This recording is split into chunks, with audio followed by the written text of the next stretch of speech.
Assalamualaikum warahmatullahi wabarakatuh. Bagaimana kabarnya anak-anak? Masih semangat belajar bukan?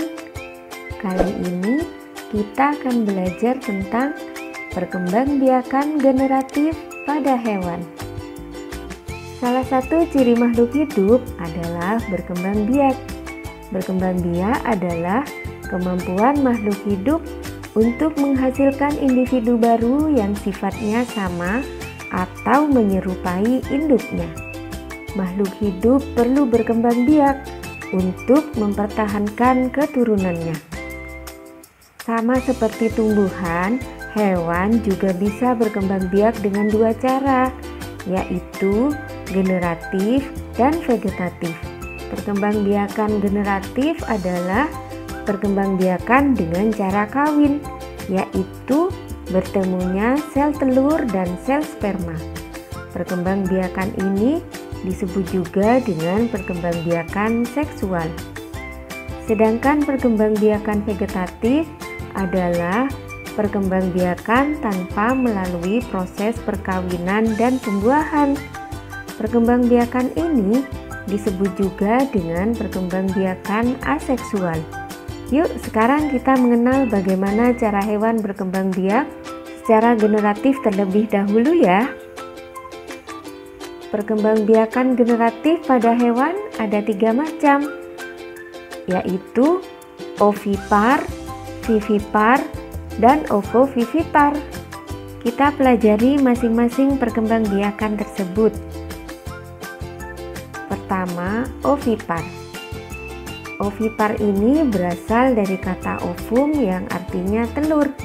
Jadi, hewan yang masuk kelompok ini berkembang biak dengan cara bertelur. Ovum yang dihasilkan oleh induk hewan yang sudah dibuahi oleh sel telur jantan akan berkembang menjadi embrio. Embrio ini berkembang di dalam telur dan dilindungi cangkang.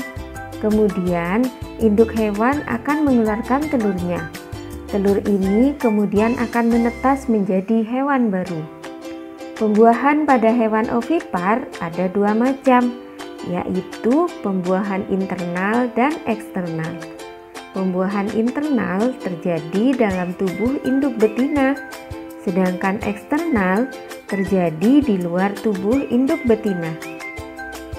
Ciri-ciri hewan ovipar antara lain tidak menyusui anaknya, tidak memiliki daun telinga, rahim, dan kelenjar susu, serta tidak melewati masa mengandung.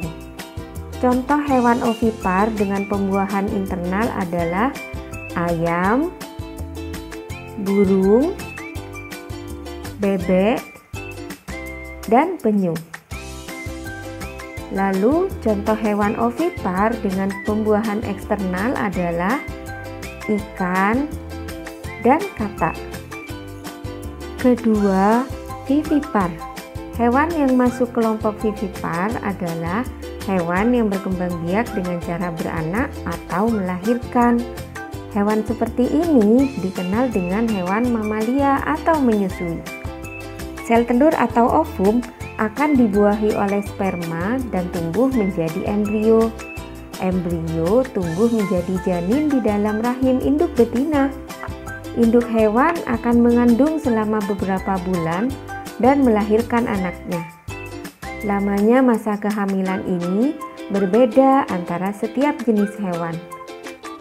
Ciri-ciri umum hewan vivipar antara lain mempunyai daun telinga, tubuhnya ditutupi rambut, memiliki kelenjar susu, dan melewati masa mengandung.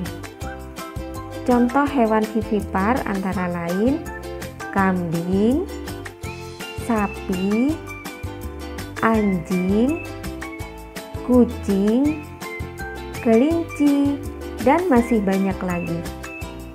Ketiga, ovovivipar. Hewan ini berkembang biak dengan cara bertelur dan beranak. Pembuahan terjadi dalam tubuh induk. Setelah sel telur dibuahi, embrio akan tumbuh di dalam selaput yang akan menjadi cangkang telur. Telur akan tumbuh membesar di dalam tubuh induk betina. Embrio di dalam telur berkembang di dalam tubuh induknya.